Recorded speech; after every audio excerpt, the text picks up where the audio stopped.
تبارك الذي نزل الفرقان على عبده ليكون للعالمين نذيرا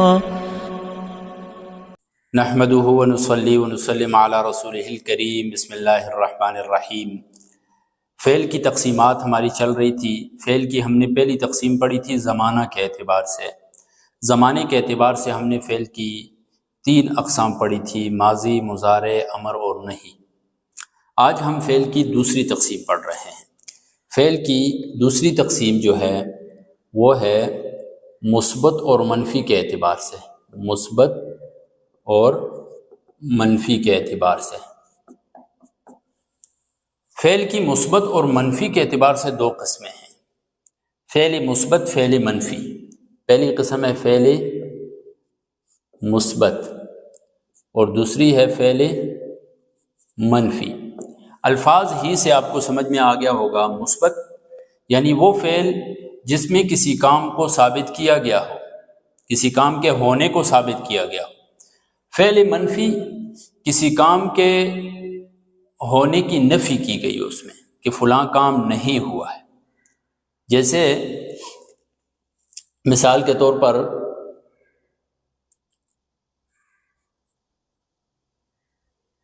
یکتب،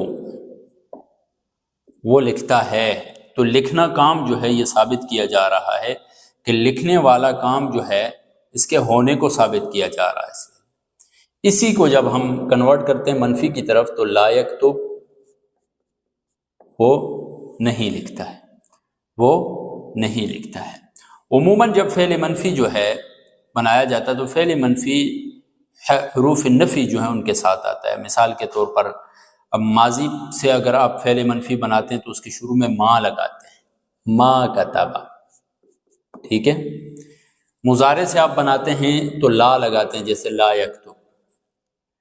اسی طرح اس کا مستقبل کا معنی لانے کے لیے، مضارع میں ماضی کا معنی لانے کے لیے مختلف حروف آتے ہیں۔ اسی طرح آپ لم بھی لگا سکتے ہیں، لما بھی لگا سکتے ہیں اور حرف لن بھی لگا سکتے ہیں۔ ان تمام سے منفی کا معنی پیدا ہوتا ہے فعل کے اوپر جب یہ داخل ہوتے ہیں۔ تو فعل کی دوسری تقسیم مثبت اور منفی کے اعتبار سے 2 قسمیں ہیں، فعل مثبت، فعل منفی۔ جو فعل حروف نفی جو ہیں ان سے خالی ہوگا تو وہ مثبت ہے، جس فعل کے اوپر یہ داخل ہوں گے تو وہ کیا ہوگا؟ فعل منفی کہلائے گا۔ 2 تقسیمیں ہو گئی۔ تیسری تقسیم ہے فعل کی، یہ معروف و مجہول کے اعتبار سے، معروف و مجہول کے اعتبار سے۔ فعل کی معروف اور مجہول کے اعتبار سے بھی 2 قسمیں ہیں، فعل معروف، فعل مجہول۔ بالفاظ دیگر فعل معلوم، فعل مجہول، فعل معلوم اور فعل مجہول۔ فعل معلوم کسے کہتے ہیں؟ وہ فعل جس کا فاعل معلوم ہو یا ظاہر ہو، وہ فعل جس کا فاعل معلوم ہو، ٹھیک ہے۔ جیسے میں کہتا ہوں نام الطفل، نام الطفل، بچہ سویا، نام فعل، الطفل فاعل۔ یا کتب خالد الرسالۃ، خالد نے خط لکھا، خالد نے خط لکھا، تو کتب فعل، خالد فاعل، الرسالۃ مفعول، فعل فاعل مفعول بھی، ٹھیک ہے۔ تو اب یہاں پر دیکھیں خالد فاعل جو ہے وہ ظاہر ہے، وہ معلوم ہے۔ تو جس فعل کے اندر اس کا فاعل معلوم ہو، ظاہر ہو، تو اس فعل کو فعل معروف یا معلوم کہا جاتا ہے۔ فعل مجہول جس کا فاعل معلوم نہ ہو، جس کا فاعل معلوم نہ ہو، یعنی اس میں مفعول کو ظاہر کیا جاتا ہے، فاعل معلوم نہیں ہوتا ہے. جیسے کتب الرسالۃ، کتب الرسالۃ، رسالہ لکھا گیا. اب کس نے لکھا؟ لکھنے والا معلوم نہیں، لکھنے والا مجہول ہے، چھپا ہوا ہے. مجہول کا مطلب کیا ہے؟ کسی چیز کا چھپا ہونا، مجہول ہونا، چھپا ہونا. تو مجہول کو مجہول بھی اس لیے کہتے ہیں کہ اس کا فاعل چھپا ہوا ہوتا ہے.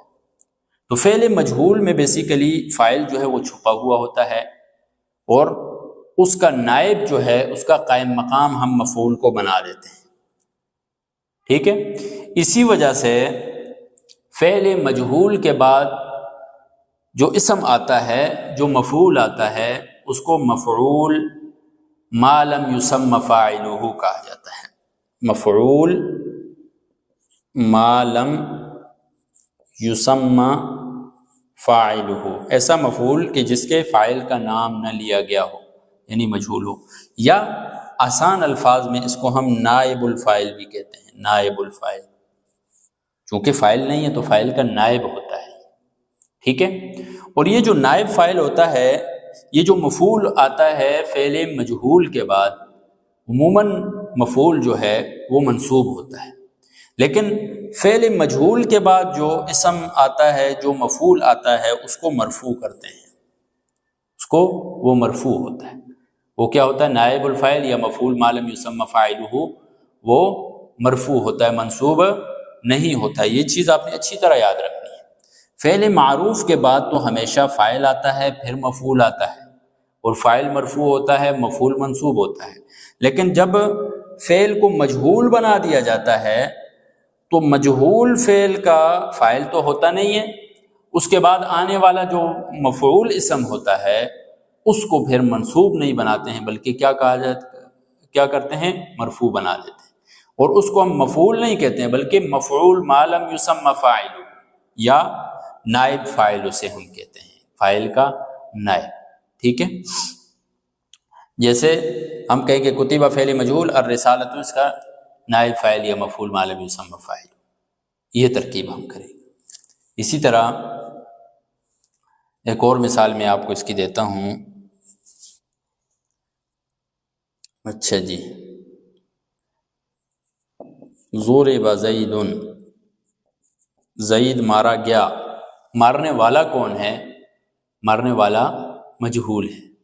تو ضرب فعل مجہول، زید اس کا نائب فاعل، زید اس کا نائب فاعل، یا زید اس کے لیے مفعول ما لم یسمى فاعلہ ہے. زید کو مارا گیا ہے نا، مارنے والا تو نہیں ہے زید، زید کو خود پیٹا گیا ہے، تو اس وجہ سے اس کو ہم نائب الفاعل کہیں گے. یہ تو تھی فعل کی معروف اور مجہول کے اعتبار سے تقسیم. 2 تقسیمیں ہو گئی. تیسری تقسیم ہے، چوتھی تقسیم ہے، 3 تقسیم ہو گئی. پہلی زمانے کے اعتبار سے، دوسری مثبت منفی کے اعتبار سے، تیسری معروف مجہول کے اعتبار سے. اب چوتھی ہے فعل لازم و متعدی کے اعتبار سے. فعل لازم و متعدی کے اعتبار سے. اچھا جی، فعل لازم اور متعدی کے اعتبار سے بھی 2 قسمیں ہیں. پہلی قسم فعل لازم، دوسری قسم فعل متعدی. فعل لازم اور فعل متعدی. فعل لازم کو فعل لازم کیوں کہتے ہیں؟ اس لیے پہلے آپ فعل لازم کو سمجھیں. دیکھیں، فعل لازم اس فعل کو کہا جاتا ہے کہ جس کے معنی سمجھنے کے لیے فاعل پر اکتفا کیا گیا ہو، یعنی فاعل پر ہی اس کا ہمیں مکمل معنی سمجھ میں آ جاتا ہو. آگے مزید معنی سمجھنے کے لیے ہمیں مفعول کی ضرورت نہ ہو، تو یہ کیا ہے؟ فعل لازم ہے. فعل متعدی اسے کہتے ہیں کہ جس کا مکمل معنی سمجھنے کے لیے ہمیں مفعول کی بھی ضرورت ہو، مکمل معنی سمجھنے کے لیے مفعول کی بھی ضرورت ہو، ایسے فعل کو فعل متعدی کہتے ہیں. اب فعل لازم، چونکہ فعل لازم میں فاعل تک کلام ہوتا ہے، مفعول نہیں ہوتا ہے، تو لازم یعنی وہ فعل اپنے فاعل کو لازم پکڑتا ہے. ٹھیک ہے. لازم لزمہ سے چمٹنا، یعنی وہ فاعل کے ساتھ چمٹا ہوا ہوتا ہے، فاعل کا ہونا اس میں ضروری ہوتا ہے.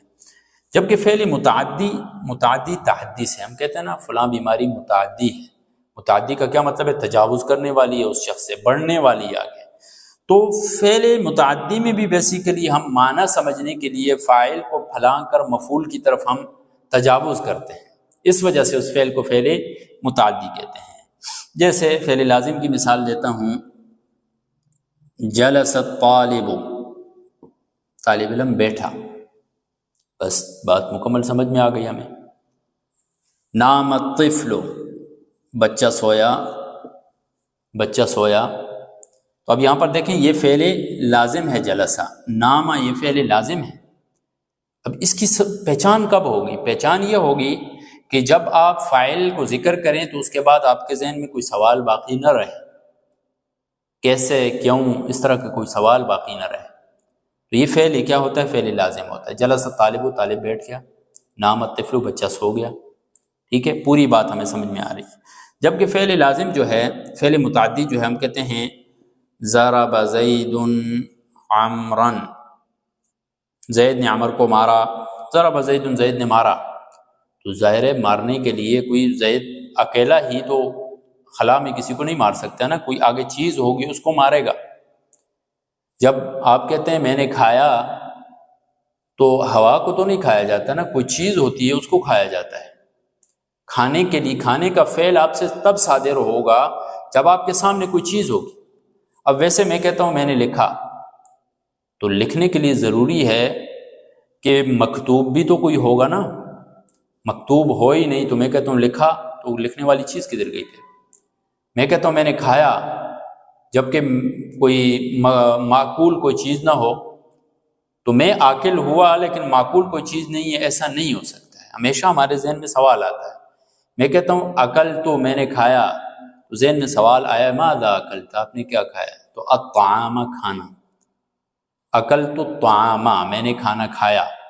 کہنے کا مقصد یہ ہے کہ فعل متعدی جو ہے اس کا مکمل طور پر معنی سمجھنے کے لیے ہمیں ضرورت پڑتی ہے مفعول کی، جبکہ فعل لازم میں مکمل معنی سمجھنے کے لیے ہمیں مفعول کی ضرورت نہیں پڑتی ہے، فاعل تک ہی ہمیں مکمل معنی اس کا سمجھ میں آ جاتا ہے۔ ٹھیک ہے، امید ہے آپ کو اچھی طرح یہ سمجھ میں آ گیا ہوگا۔